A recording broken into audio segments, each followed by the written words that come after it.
A newspaper turns a mirror on a city and examines the reality of racism. What it finds is hard to hear. The net worth of white families in this area is $247,000 and change, and the net worth of African American families was $8. From the New England News Collaborative, this is Next. I'm John Dankosky. We'll talk with the Boston Globe columnist about the image, the reality, the causes, and some solutions to racism in Boston. We'll also hear the story of a man who came to the U.S. young and undocumented and gay, facing hostility at home and fearing deportation. I had to run away at some point because my father, he was so aggressive. My life was in danger. And we'll ask fishermen in the UK about their decision to jump ship and get into the booming offshore wind power business. Really, you're nothing other than a floating taxi and just eat grub all day and get fat. If that's what you want to do, there will be jobs. It's Next. Next is powered by the New England News Collaborative, 8 public media companies coming together to tell the story of a changing region, with support from the Corporation for Public Broadcasting. This is Next. I'm John Dankosky. This week, the fate of young immigrants has been at the center of a Washington political debate over DACA, or Deferred Action for Childhood Arrivals. They've been a chip in a bigger political fight over keeping the government open. At stake is whether these so-called dreamers, who were brought to the country illegally by their parents years ago, will be allowed to stay or be forced to return to countries that many of them don't consider home. The movement behind the original DREAM Act began nearly 20 years ago when a teenager in Chicago contacted her U.S. senator. She's known as the original dreamer, and WBUR's Shannon Dooling sat down with her. Tereza Lee says she's an introvert, and stepping into the limelight does not come naturally to her. She's had to work at speaking out publicly as an immigrant rights advocate. And her 16-year-old self, back in 2000, worked to understand the concept of being undocumented, well before the word dreamer was a political term. I thought I was alone, and I thought, frankly, we might have been the only undocumented family in the country. We didn't know. Lee says her parents lost everything in the Korean War. They took a chance and moved from Korea to Brazil, where Lee and one of her brothers were born. She says her parents' bank account was robbed in Brazil. They lost everything again. So she says her mother sold her wedding ring, and they brought the family to Chicago for another chance at a new life. Eventually, their travel visas expired, but the family stayed. All I was thinking of when I was 16 years old was that I needed to do something about my status and my family's status, and what can we do about it? We had to contact Senator Durbin. And so she did. And in 2001, Democratic Senator Richard Durbin of Illinois and Republican Senator Orrin Hatch of Utah introduced what became known as the DREAM Act. Senator Durbin calls Lee's story his inspiration. Lee says her family was her inspiration. What we grew up with was the fear of separation. And especially because we were undocumented, we were so isolated from the outside world, and that brought our family closer together. I've seen you speak about that isolation before. Do you see how that isolation has had an impact on the path that your life has taken? Mm-hmm. Yes, absolutely. The fact that we were undocumented, we didn't want to risk our family, so we could not talk about it with anyone else outside of our families. We just were so afraid that it might just slip out of our tongues. We almost became completely muted to the outside communities, and once we stepped outside of the house, we did our best not to talk unless it was absolutely necessary. So that kind of isolation definitely has a very an all-pervasive impact in our lives, daily lives. And so talking about that pervasive isolation, it makes me think about some of the families and some of the young people that I've been talking to over the last year, now that immigration has really jumped into the foreground of our country in a way that it hasn't in quite some time. What are your observations about the current sort of lay of the land? Mm-hmm. First, I want to address the movement. It wasn't until around 2005 when the first surveys came out about how many undocumented immigrants there actually was in this country, and that number was about 100,000 people. In 2007, new numbers came out and said, actually, there are millions of undocumented people. People started coming out to say, I am undocumented and unafraid, and this is what is actually happening in our communities. And those seeds have been growing for years and years and years, for about a decade. And that's where we are right now with the Trump's administration that is escalating the attack on the immigrants. The attack on immigrants was already happening before Trump. So your assessment might be that living as an undocumented immigrant under a Trump presidency is just as stressful and scary and uncertain as it has ever been in the U.S. Yes, absolutely. It's always been uncertain. And I am seeing under Trump's administration that a lot more people are coming out with the hate and the racist rhetoric. However, I just want to point out that the DREAM Act right now has a public support of 83%.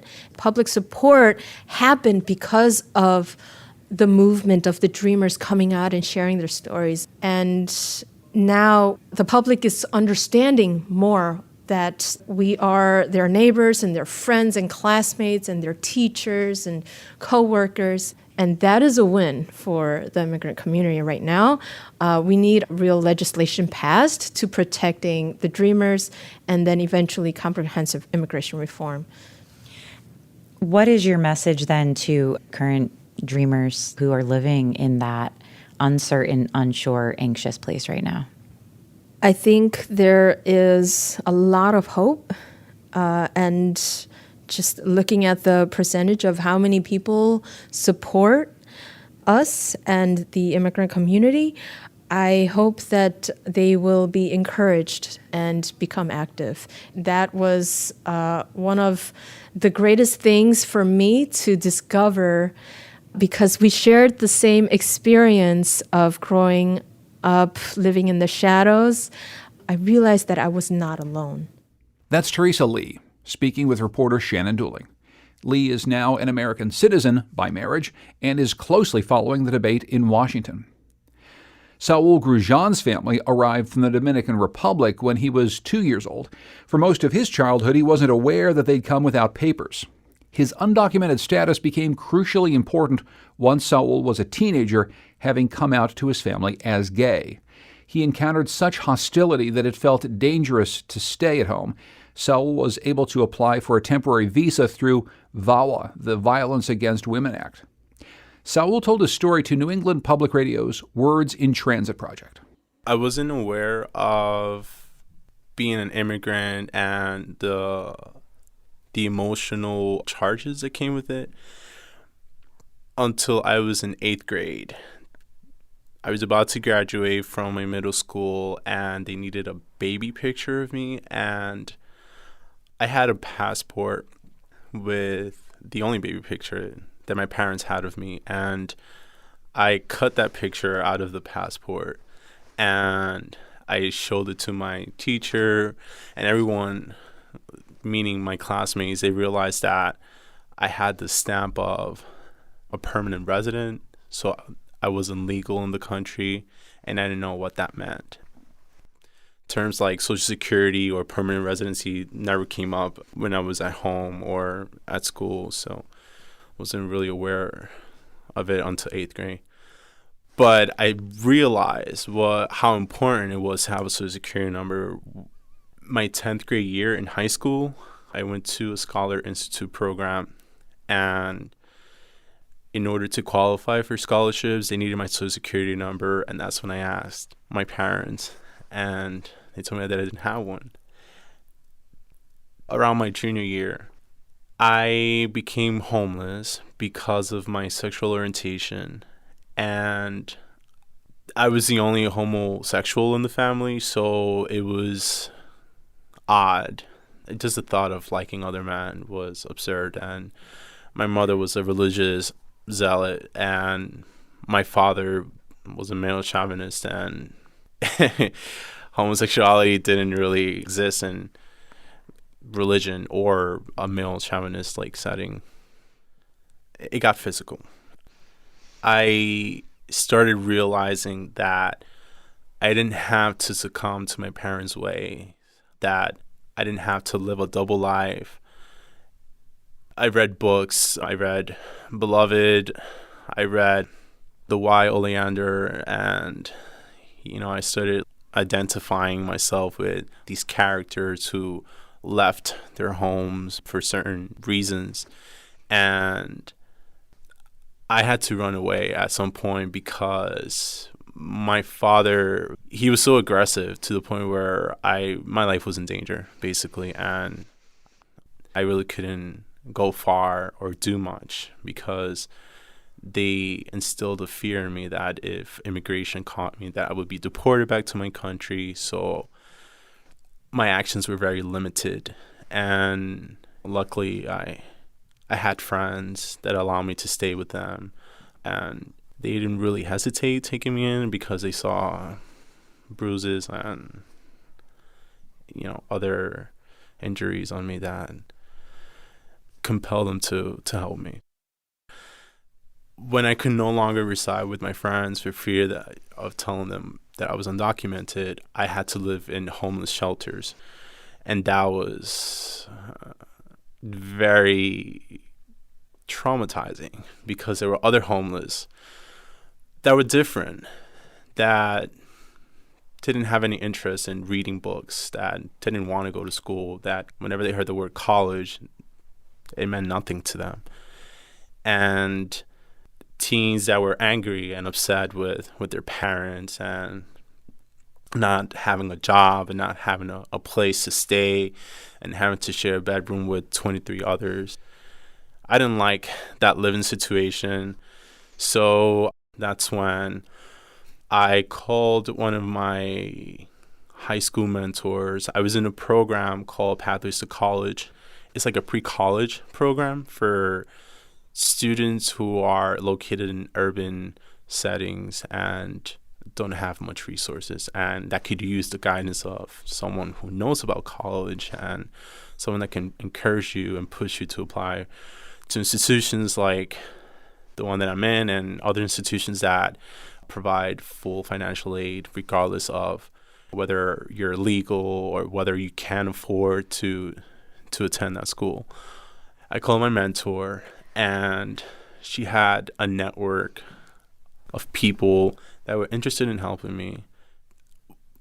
All of a sudden, people just started contributing to the rent expenses at the YMCA. And I had my own room. I had a side job with Pathways to College, and they tried their very best to help me, although their commitment was to help me until I graduated high school. And here I was 2 years after high school, and they were still helping me. A guidance counselor from my school couldn't believe the situation that I was in. And when they looked at my transcript, there was a social security number. And it just so happens that every student, whether they're documented or not, they have a bogus social security number. So they verified whether it was my social security number, and it wasn't. So she did so much research, and she looked into Catholic Charities in Trenton, New Jersey, and they offered to help me at no cost. That's how I found out about VAWA and how I could apply for a green card.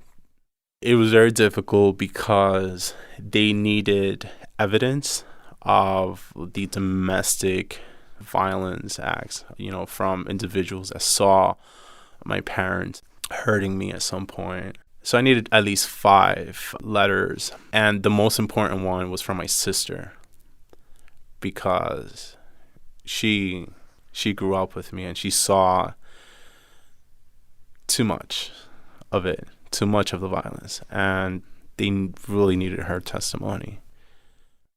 I told my sister that she had to try her best to remember what happened that night. And she couldn't do it. She said that she could never talk about what happened that night. And then I saw it in her eyes. She was thinking about it. And then I started thinking about it. And I remember coming back home from Barringer High School with a gay bracelet.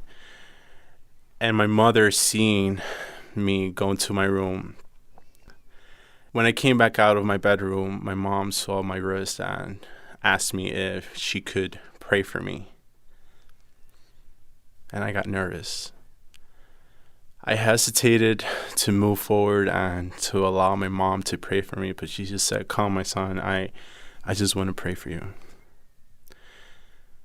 I closed my eyes, and I feel my mother's arm around me, and she started praying the Hail Mary in Spanish. Santa María, Madre de Dios.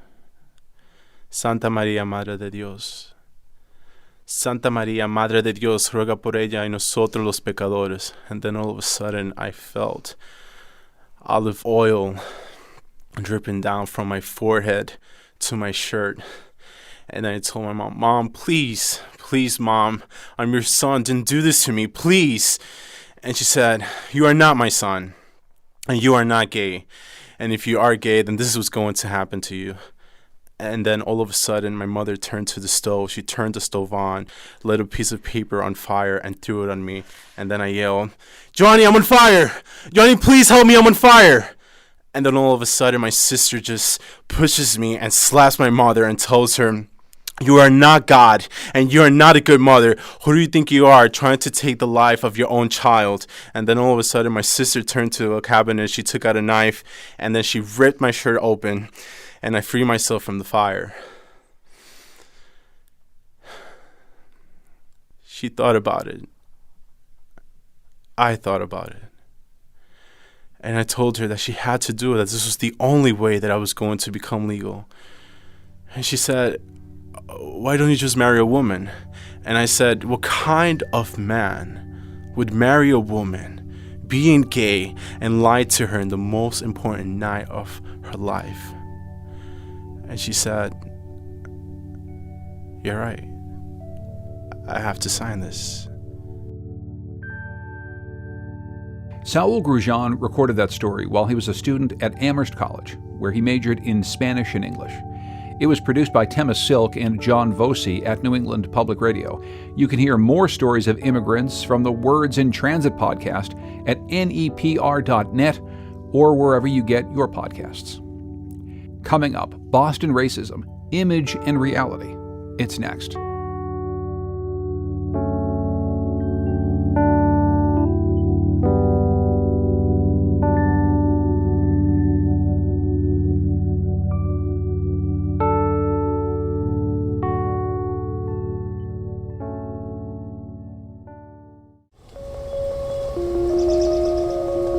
Next is made possible in part by our founding supporters who believe in the power of collaborative news coverage, including the Common Sense Fund, supporting the New England News Collaborative in its coverage of climate change and global warming.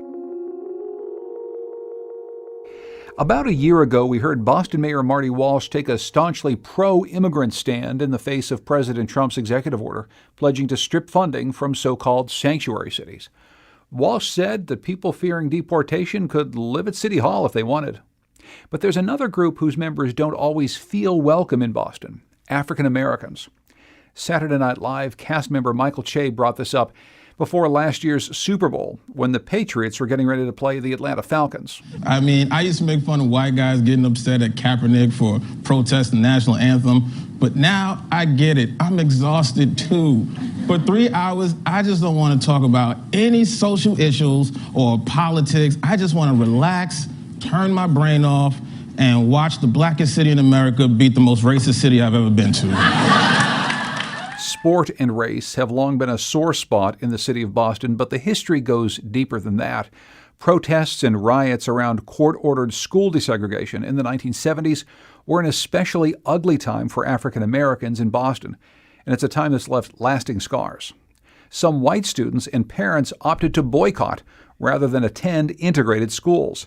A reporter from WGBH-TV interviewed a student named Mike in Southie. Why ain't I going to school? I'm boycotting. How come? How come? What do you think? The cops are up there. They're locking the schools from the outside. Plus this busing. I don't want nothing to do with it. How long are you going to stay out? Oh, yeah. You think this is going to stop it? I think if we get a total boycott, it'll stop it. Last fall, the Boston Globe Spotlight team, known for investigations into issues like political corruption and sex abuse in the Catholic Church, took on what they call their most difficult question yet. Does Boston deserve its reputation as a racist city, and a city that's unfriendly to blacks in particular? My guest, Adrian Walker, is a columnist for the Metro section of the Boston Globe. He was also part of the team behind the Spotlight series Boston: Racism, Image, Reality. Adrian, welcome to Next. Thanks for joining us. Thank you for having me. Why don't you start by telling us a bit about what went into the decision for the Spotlight team to dig into this really important Boston question? What big questions did you want to ask in the first place? You know, this idea had been percolating a little bit before, but it was really, we really got going on it after an incident in Fenway Park in early May, in which a visiting player, Adam Jones, the center fielder for the Baltimore Orioles, was called a racial epithet from the fans in the stands and had a bag of peanuts thrown at him. That got our editor, Brian McGrory, thinking, well, the reaction to it, the reaction that, of course, this is the kind of thing that would happen in Boston. Boston is a natural place for it. It got Brian thinking about the city's reputation for racism and whether it's still deserved. And that was sort of the idea that began the series. It's interesting that it starts with sports, as it so often does in Boston. And you wrote specifically about this question. Maybe we can start there. Is there a deserved reputation about Boston sports fans that they are racist? I don't think Boston sports fans are necessarily more racist than fans anywhere else, but I have to say that in the course of reporting the story on sports, I did find that there were more incidents, at least more reported incidents, here than in other cities. So it's definitely an issue. And this goes back for quite some time, and in part it stems from the fact that Boston has been very slow, at least sports teams have, to integrate, to maybe deal with some of the key racial issues that other sports cities have had to deal with. What do you think are some of the root causes of this problem, or even the perception of the problem in the city? Well, when you talk about it, it all begins with the Red Sox, who were the last team to integrate. They were the last team to have a black player, Pumpsie Green, in 1959, which is, by the way, 3 years after Jackie Robinson had retired. He came and went before there was a black player on the Boston Red Sox. And that sort of the reputation for intolerance in Boston sports, I think, really begins there. And it has been, as you say, stubborn and enduring, and no doubt about it, to some degree deserved. Somewhat deserved, but as with anything, it may just be a few bad apples that spoil the whole bunch. I mean, it's not every Boston sports fan is yelling out racial names at someone, but all it takes is a few. That's right. All it takes is a few. The story I wrote ended up being headlined "The Bigot in the Stands" and Other Stories. And one of the reasons we gave it that title is because it ended up being a story partly about how the actions of a handful of people can tarnish an entire city's reputation. So maybe that leads us out of sports and into the rest of what the series kind of tells us about Boston. Why don't you look at the big picture first? And as you were reporting this with your colleagues, what are some of the big themes that you saw coming up over and over again? One of the big themes that came out over and over again was the way economics drives so many of the city's other racial issues. The single fact in the series by far that really stays with everybody is from a Federal Reserve report from 2015 that found that the net worth of white families in this area is $247,000 and change, and the net worth of African American families was $8. That was such a shocking number that we actually ended up having to do a second story explaining, no, it's not a typo or a mistake. That's a real number, and this is how it was arrived at. And that economic disparity becomes the driver of so many things. It becomes the driver of other things we looked at, which is segregation in healthcare, education, higher education, and so forth. And that economic disparity that you're talking about, it's not just a divide between very affluent white people and very poor black people, it seems to be a crater where the middle class would be. A black middle class just doesn't seem to exist in Boston. Precisely. I mean, the middle class does exist, but it is demonstrably, measurably smaller than in other cities, and that's a big problem. And that became really one of the central themes of the series. You know, the middle class, the black middle class other cities have, has never quite evolved here. Well, talk about the demographic piece of this and whether or not there's a chicken or egg situation when it comes to black people living in the city of Boston. You know, for years and years, Boston has been a whiter place, both inside the city and in the suburbs, than many other urban areas. Do you think it has to do with black people feel unwelcome there, or is there something else at play in terms of just the raw numbers of black people who are able to decide to live in the city? Well, I have to say that what you said is only partly true. You know, this is a city that is, 53% people of color, but it often doesn't feel that way. And another of the things we ended up talking about a lot was sort of the isolation that you have here, and the fact that it actually is a more diverse city than it feels like. I think demographics is part of the explanation for this, but I don't think it fully explains it by any means. It's a city where every boom seems to somehow elude the grasp of African Americans, and the questions that raises fall beyond demographics.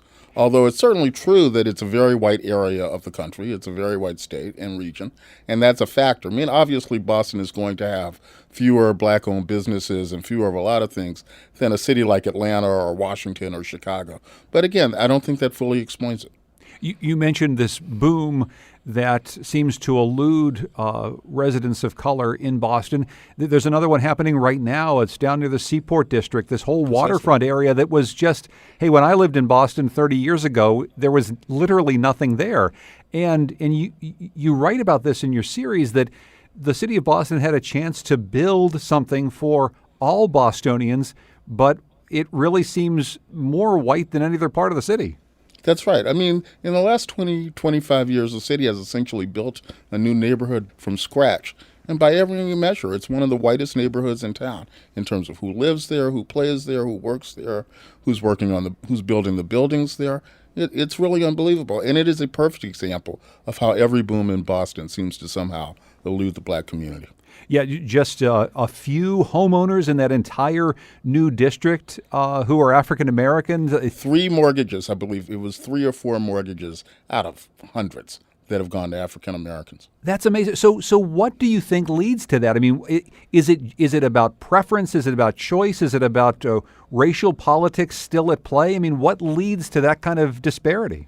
It's partly about racial politics, it's partly about what people feel comfortable, and it's partly about economics. But the point is, the city and the state have tools that they can and should use to begin to address some of these problems, and they simply haven't done it. When you go to City Hall or you go to the State House and you say, how do we build this all-white neighborhood? First you get a blank stare, and then we never really thought about it that way. And it's time to begin to think about it. I should ask you, you talk about 53% of the city being people of color. So that's not just African Americans, but you chose to focus in this series predominantly on the black-white divide in the city. Can you tell us a bit more about why the Globe Spotlight team made that choice? That was one of the first decisions we made. And the reason we made that decision was because, again, one of the things we were looking at was the city's image for racism and whether it was deserved. And when you think about that image, that's really about the experience African Americans have historically had here. A lot of it goes back to the school busing crisis of the mid-'70s. And, when people talk about Boston being racist, they're not talking about being Asian in Boston or being Latino in Boston. They're talking about what it's like to be black in Boston. When Michael Che makes fun of Boston, he's talking about what it's like to be black in Boston. So that became the focus of the series. To take us back to that time, if you would, for some of our listeners who are outside of Boston and maybe don't remember that history, the segregation and school busing clashes that happened back then, that has very deep roots, and it's still felt in many of the neighborhoods today. Yeah, sure. The schools were desegregated by court order in 1974, and in South Boston in particular, and in Charlestown, 2 Boston neighborhoods, there was racial violence, there was all kinds of unrest that went on for years, and it defined the city not only locally but across the nation, as really a place of intolerance. Before that, people thought, people including here were happy to have people think that racism was a Southern problem. It made America realize in a way that had never really been felt fully before that it was not a Southern problem, that northern cities could be just as segregated and just as racist. And as you say, it continues to reverberate 40-some years later. And it reverberates continually in the education system, both the K through 12 system, but also in higher education, as you found it. It's much more difficult for Black Bostonians to find a good education. Yeah, and one of the things that's interesting is we looked at data in higher education. Of course, this is, a higher education mecca. And you look at, the percentage of black students in the early 80s versus now, and you find no change at all. I mean, like none. The numbers have barely budged. 4% then, 4% now, black undergraduates. Now, there are a bunch of things that go into that. Again, the demographics of a heavily white area, the fact that a lot of the colleges here are exclusive and therefore very expensive. But still, the fact that the needle hasn't moved at all in 35 years was one of the most surprising findings to me. As you look at this problem holistically, is this something that Bostonians, by and large, have said they want to grapple with? I mean, I can only imagine that your series has gotten an awful lot of comments and an awful lot of letters to the editor. What are people saying about how much they want to address this problem? One of the most heartening things about it is that people really do want to talk about it. We started a Facebook group when the series began to run called Discussing Race in Boston. People are holding meetups around town to talk about it. Little groups of people getting together in bars to talk about what they can do. We've had a lot of people ask us to come in and speak and talk about it. So people want to have this conversation. And I have to tell you, I've been at the Globe almost 30 years, and I don't think that's the reaction we would have gotten, say, 10 years ago. It's really healthy and really good to see. And why do you think that is? Why do you think that more people are willing to have that conversation? Is it generational in part? I mean, something we've heard over and over again is a millennial generation that is currently holding a little bit more power than they did 10 or 20 years ago. They are much more ready to have a conversation about race and much more ready to change things than perhaps a baby boomer generation that has been in place in Boston for quite some time. Partly it's generational, partly it's the fact that Boston, for a bunch of reasons, has had a huge influx of people from outside.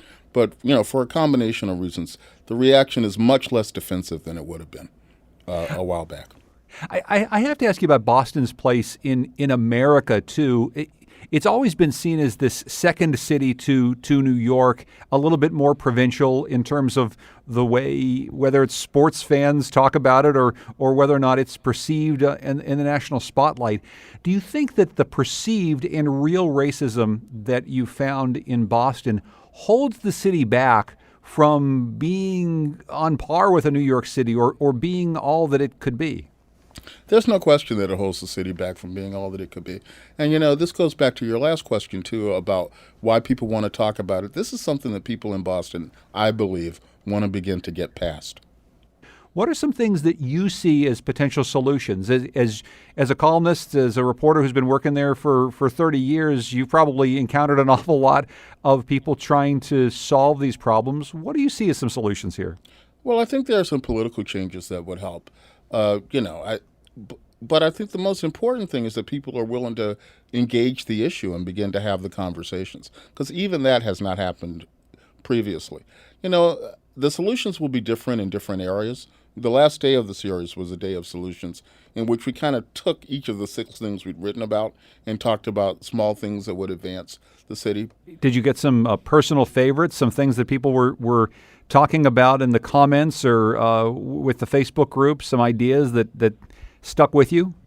Well, my personal crusade, which actually predates the series, is renaming the street Fenway Park sits on. It's Yawkey Way, and I want it renamed because Yawkey was the last owner to hire a black player. So there you go. I think that would send a real message, especially because it's Fenway Park. It's such an iconic piece of Boston. I think that's a change that would really send a message in Boston and beyond. If you want to get at people in Boston, you got to kind of hit them where they're thinking, and Fenway Park is pretty much as close to the heart of Boston as any place else. That's right. I have to ask you about your newspaper, too. When we talk about leadership in Boston, people in charge of civic institutions there, has this prompted any sort of a new way of thinking at the Boston Globe, which probably doesn't have as much African-American leadership as it could as well? Yeah, that's exactly true. And it definitely has prompted that. And in the Day of Solutions that I mentioned earlier, we talked about ourselves. And one of the things our editor, Brian McGrory, said is that we're going to commit to more diversity and more inclusion. And one of the things we're going to do is every time we hire somebody, we're going to make sure there are people of color included in the pool, which is an idea actually borrowed from pro football, and their Rooney Rule. We're going to institute it at the Globe as a means to begin to make changes. Adrian, before I let you go, I just should ask you, as someone who's lived and worked in Boston for such a long time, how personal is this question to you? I mean, is this something that you think about every day as a Bostonian? Is this something that you've kind of taken as just common knowledge that Boston is a city that has problems with racism and we're just going to have to deal with them? Or is this something that you think can change in your lifetime? Well, I think it can change, but yeah, it's something that's very personal. As you say, I've lived here a long time, and I've written about this issue a lot, but to really spend 6 months really immersed in it and really looking at the data and really looking at how little it's changed by so many markers, yeah, it's very personal. The city needs to get past not merely the reputation, but also the reality. Do you think that it would help if maybe the sports radio stations tuned it down a little bit? Yes, I think the sports radio stations definitely have some things to answer for. But that's a big part of the question in America right now, right? The way in which we talk about the other, whoever the other is, it really does. It's more than just words. It really leads to problems. It happens in sports talk radio. It happens on 24-hour cable channels. It even sometimes morphs over onto public radio where I am. How much do you think that the way that we talk about race and racism is causing some of the problems that are inherent in the city? I think it's a big part of the problem. I mean, one of the things I wrote about was WEI's flagship show, Kirk and Callahan, which is terrible on the issue of race. I mean, consistently, year after year. Their response, of course, was simply to attack me. They wouldn't address the issue itself. But, if these are going to be the venues where we talk about race, and this is going to be the way we talk about race, that's really problematic. Adrian Walker is a columnist with the Boston Globe. Thank you so much for your time, and thanks for all the work on this series. My pleasure. It's been great to be with you. Coming up, a look at how fishermen see offshore wind from across the pond. It's next. Next is made possible in part by our founding supporters who believe in the power of collaborative news coverage, including the John Merck Fund, supporting the New England News Collaborative in its coverage of climate and clean energy. We've been reporting on plans to build more wind farms in the waters off of New England and New York, and the opposition by some fishermen to those plans. But right now, aside from a small array of turbines off the coast of Rhode Island, the worries are theoretical. So WBUR reporter Chris Bentley visited fishermen working near giant wind farms in the UK to find out what they think. It's a sunny afternoon in the English town of Ramsgate, and Steve Barrett is getting ready to fish. He's on the deck of his boat, the Razorbill, running a massive tangle of nets through a squeaky pulley. There's a fish still stuck in one of them, so he tosses it to the side. There's one I missed. That's a Dover sole. So that'll be my dinner later. Once Barrett departs, it'll be a long trip to waters near the Netherlands, where he'll fish for more Dover sole. At the moment, I'm having to steam 3 hours to catch fish. 2 reasons I'm having to steam 3 hours. One, to try and avoid fish I have no quota for. And the other reason is the wind farm's in the way. Barrett's talking about a wind farm in the Thames estuary that's been in operation for the past 7 years. It's one of 4 off the coast of this region of England, and there are plans for an expansion. Barrett says he's lost valuable fishing ground to the wind farm, and he worries new wind farms will drive fish even further away. Those are concerns echoed by some fishermen in New England, where states including Massachusetts hope the next boom in offshore wind will take off. But European wind farm developers, some of whom are working on proposals to build in the U.S., say their industry can coexist with fishing, and they point to scientists to make their case. Tracy Dalton of the University of Rhode Island is studying how the only offshore wind farm currently running in the U.S. is affecting fishermen there. Her team is still gathering data, but she says so far, some sport fishermen are reporting that the 5 turbines of the Block Island wind farm might actually be attracting fish, like an artificial reef.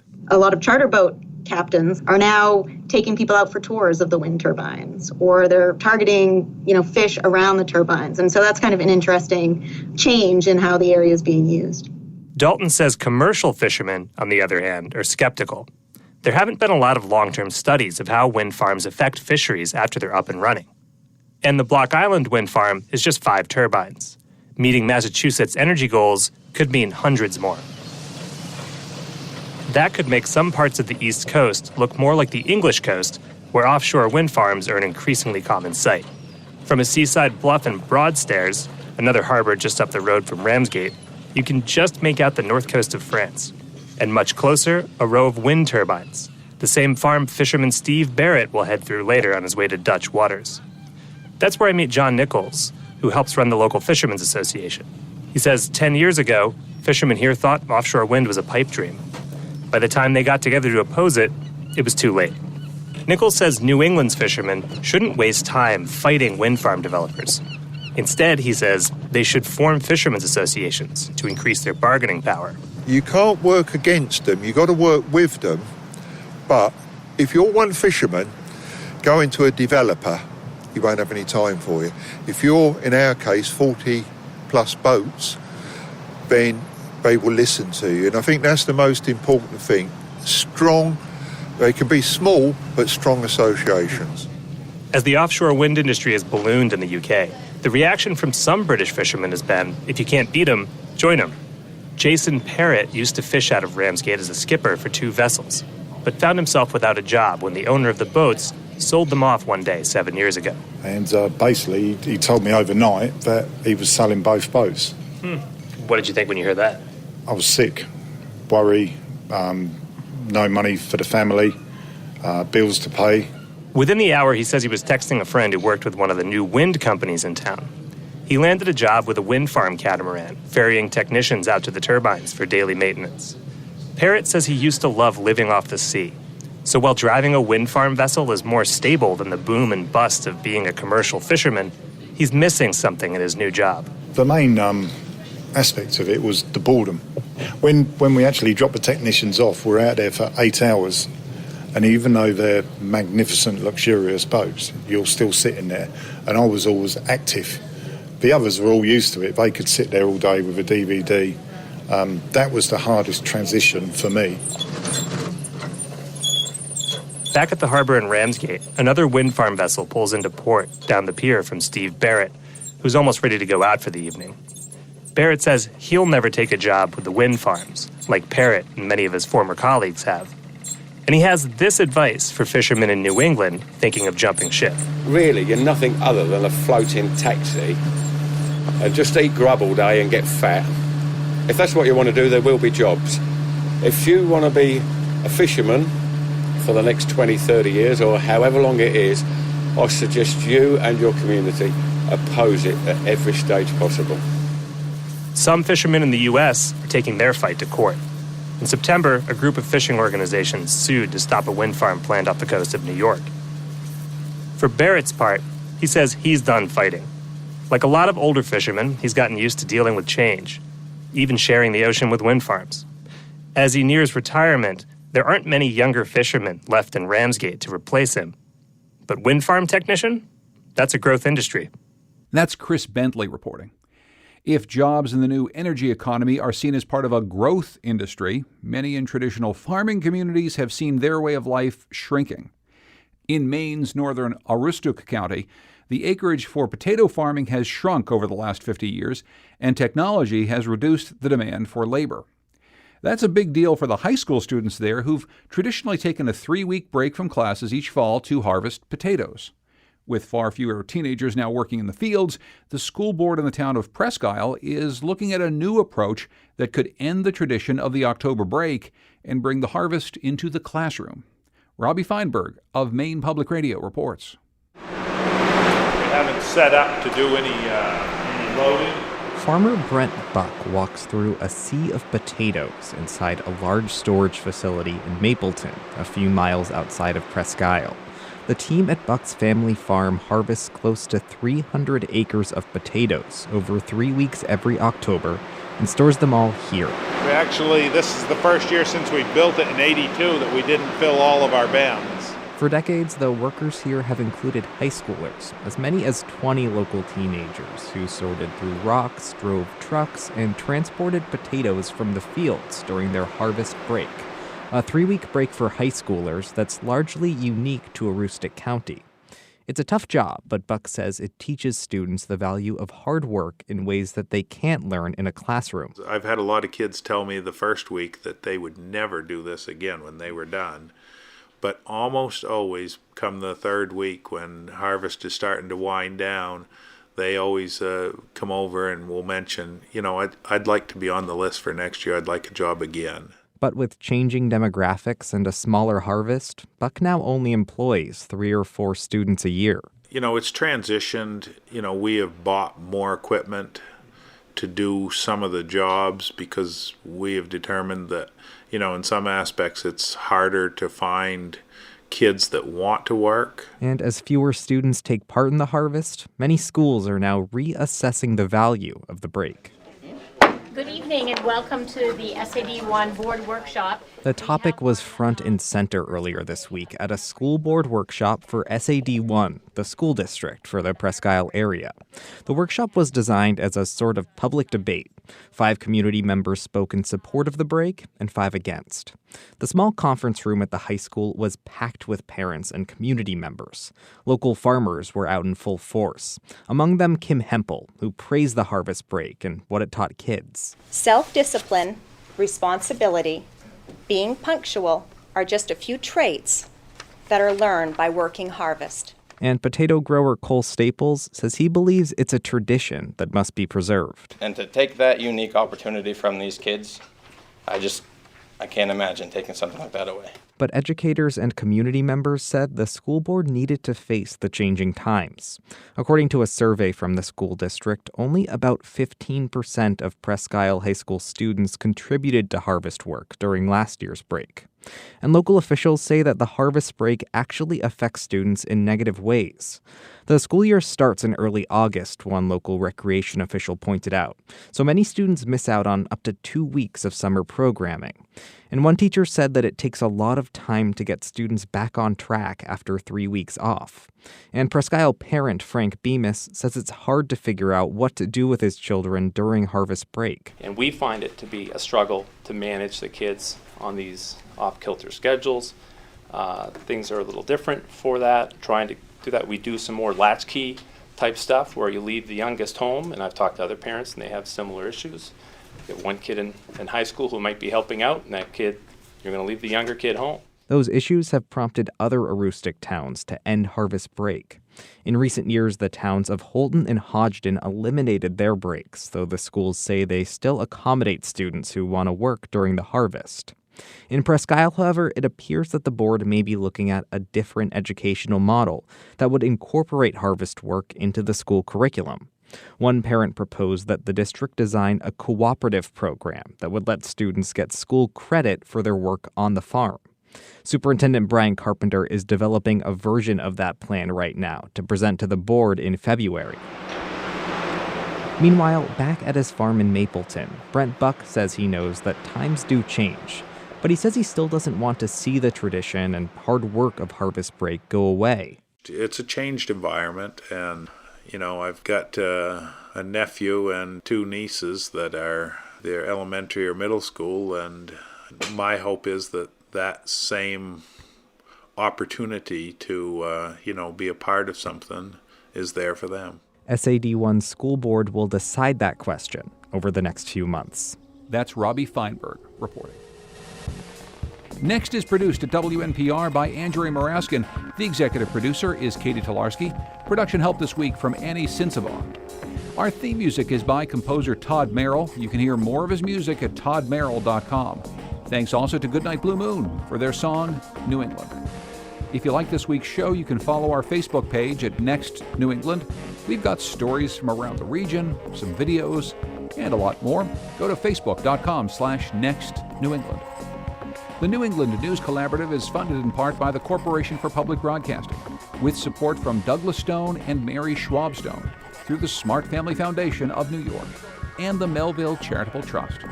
It's powered by WBUR Boston, Vermont Public Radio, New Hampshire Public Radio, Maine Public Radio, Rhode Island Public Radio, WSHU Public Radio Group, New England Public Radio, and WNPR.